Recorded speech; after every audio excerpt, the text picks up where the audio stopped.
Hello, ladies, gentlemen, everyone in between and beyond. My name is Taylor, and this is the not-so-new Mercenaries of the Kingdom. It's an arena survival game where you take control and build out a mercenary band with the eventual goal of saving the king, queen, and their children. But these missions are super difficult, so you will need to scavenge resources and buy weapons, armor, and other materials so you can gear up for the epic battle. Now, I say not so new because this game technically released in October of 2023, and retails for $12.99 US, or your original equivalent on Steam. Obviously, links will be down in the description below, so check it out for yourself. Now, I have received a code from Keymailer, so thank you to Keymailer and Insane Dreamer, who are the developers and publishers of this game, and as per usual, I will not let that affect my review or thoughts on the game. Now, based on the title Insane Dreamer, and based on how the Steam reviews have been going, or rather Steam updates, I'm not sure if this is a solo dev, because a lot of the update notes say, I will do this, or I thought this, or I feel this.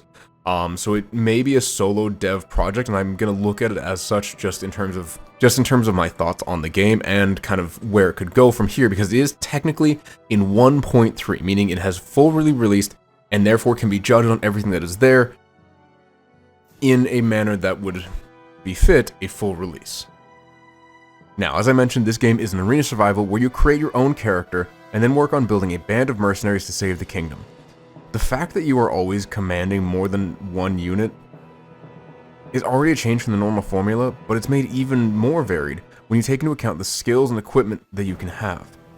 Accompanied with this is the fact that each mercenary and your character have different races, which means you'll have different proficiencies for various weapon types or other skills like healing, meaning that they will befit certain playstyles more than others, and you will want to spec certain mercenaries in different directions.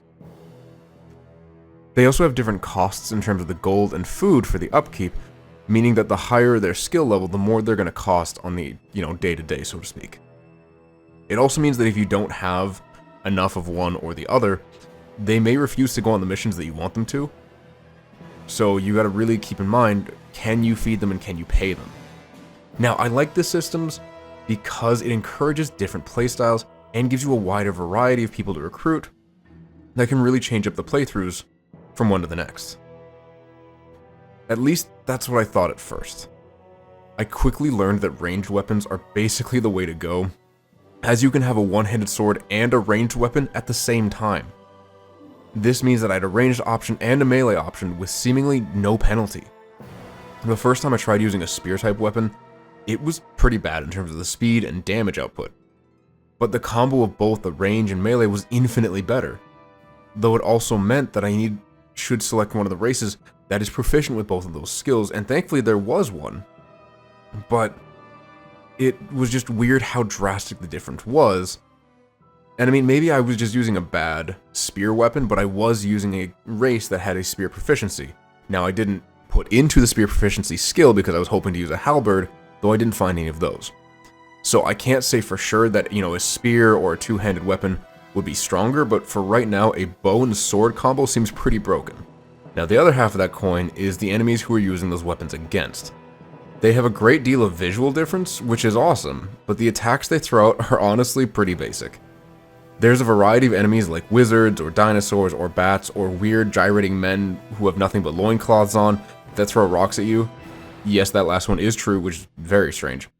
Now, despite their visual differences, they all attack in pretty much the same way. And now I understand Vampire Survivors say the inspiration for this game is very basic. The enemies walk into you, or they throw, kind of occasional projectiles. But even those feel more varied in their presentation, or just kind of how they feel compared to all the enemies that I've seen on screen for this game.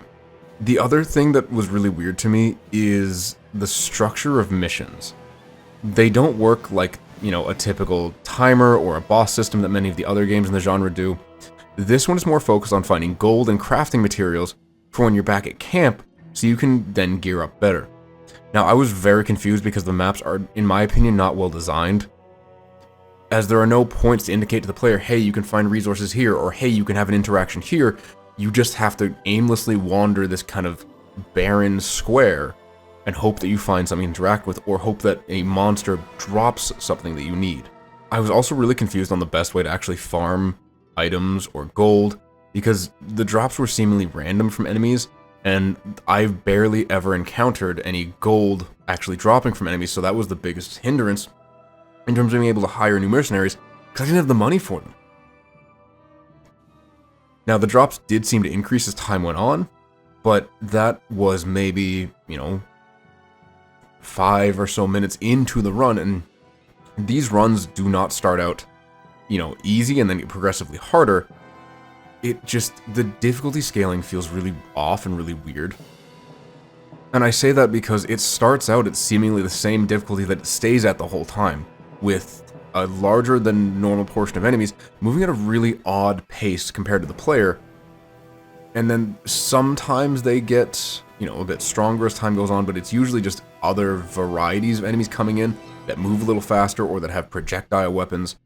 So it doesn't feel like the difficulty is slowly ramping up. It just kind of changes at random intervals that I couldn't really determine. It also doesn't help that you can change the game speed by either speeding it up or slowing it down. So I would often keep it at 2x speed because the 1x speed felt too slow, and the 1.5 was closer, but the 2x just felt better. And it was still, again, this weird mishmash of me running around the map super quickly, but still not killing things as fast as I would like, and then harder enemies coming in before I was ready for them. It just, I don't know, the balancing and the progression felt off there. Now, in relation to that, the game does technically have 5 levels of difficulty. I tried it on difficulty 2, which I think was Squire. That was definitely too hard. Then I tried it on difficulty 1, Recruit, also still too hard. But apparently the developer in the 1.3 update, and this is why I say I believe it's a solo dev, is they say, I have set the default difficulty of the game to 2, even though the game is meant to be played at 3. And I feel that is still the difficulty the game should be played at. The use of the word I in there makes me think that, it's their game, they're going to dictate what they want. But I also think they have a very skewed vision, or they've not presented that vision well to the audience to be able to say, hey, you should be playing at difficulty 3, when I'm thinking difficulty 1 is just too tedious and challenging. Now, I did not spend very much time with the game, honestly about an hour, because I have other games that I really want to play. This one did not seem to value my time with noticeable or understandable progression, or be willing to explain that to me. I could usually only hire one mercenary for each run, and their pathing was really confusing because they would get stuck on trees or up on elevated paths along the map, which actually stopped me from taking the exit portal. So the way these missions work with resource gathering is you get put on the map, you walk around, and then you select spawn a portal when you're ready to leave. Now, to leave out of that portal, you need to have your mercenary with you, meaning if they get trapped somewhere, you can't just go to the portal and leave them behind. You have to try to unblock them, get them to follow you again, and then make it to the portal as well. If you don't make it to the portal within, I think it's 6 minutes, 5 minutes, you have to spawn another portal, which they just randomly spawn on the map when you click the button, so you don't know where you have to go. And it's very weird as to how the developer felt this game should be balanced, because it doesn't feel good, it doesn't feel welcoming as a new player, and this feels totally different than many other arena survivals. I mean, I have a few hundred hours in the genre collectively. I think I would know what I'm talking about there, with just at least feeling welcoming to someone who has that much time in the genre, and that just, I don't know, it feels off compared to the others. I was also very confused at what my goals were for the first few missions, when all I was supposed to do was wander around, kill mini bosses to collect resources and currency for the sake of hiring an ever-growing band of mercenaries and equipping them with the best weapons and armor that I could. Even mounts, potentially. But I didn't know that. The game sort of explained it to me, but not very well. The basic tutorial was 6 pages of text trying to explain everything step by step, but it's so much to give you, and I wish there was kind of a tutorial level to say, hey, you were maybe part of a mercenary band, you get to see everything done once and understand how it goes, and then maybe your band dies, so you become the new leader of that band and need to reform it to save the, the royal family. There you go. You have a framing narrative, you have a semi-cohesive plotline, and you have a tutorial to help explain all the mechanics so that your players aren't getting completely overwhelmed and just ditching the game. Honestly, this is a super ambitious title with what they want to achieve, making each character feel more, important as an individual and customizing them properly to fit the whole squad. But it leans too heavily into what that vision could be and isn't focused on what it is right now.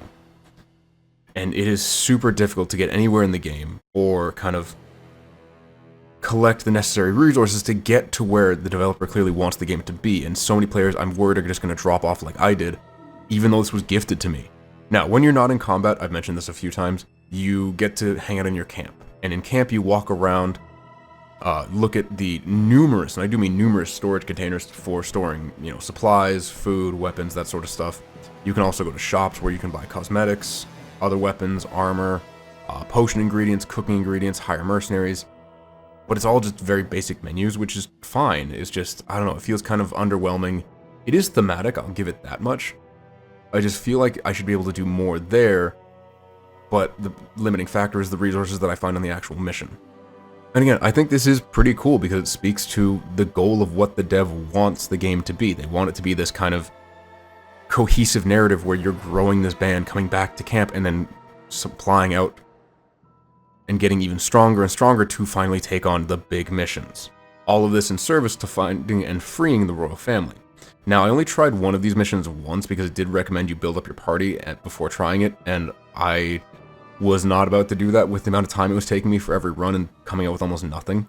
The basic structure of these ones, as far as I could tell, is you have to survive for 5 minutes, which the game does tell you after throwing a massive horde at you. And then, presumably, you have to fight a pretty difficult super boss. And then, you rescue the member of the royal family, you get massive rewards, therefore you can equip the next tier of equipment, hire even better mercenaries, do it all over again. So honestly, I think there is the potential for a good game here, but it needs to be fleshed out better, tested for a more welcoming difficulty for the general public, because clearly this developer has an idea of what difficulty they want, and I think it is very different from what the general public will want. And just a more cohesive tutorial that isn't just text box after text box, because it's hard to understand when you're not seeing it being used or done in the actual game. Well, ladies, gentlemen, everyone in between and beyond, thank you so much for watching. Do let me know what you think of the game, if you have any interest in trying it, if you like the genre, and again, if you have any thoughts for the dev, please comment them down below. Maybe they'll see this and kind of take some of this to heart, or maybe they'll just call me a jerk, who knows. Anyway, I do hope to give you a few more indie games along the way. I hope to see you there. With all that being said, I'll see you in the next one. Bye-bye.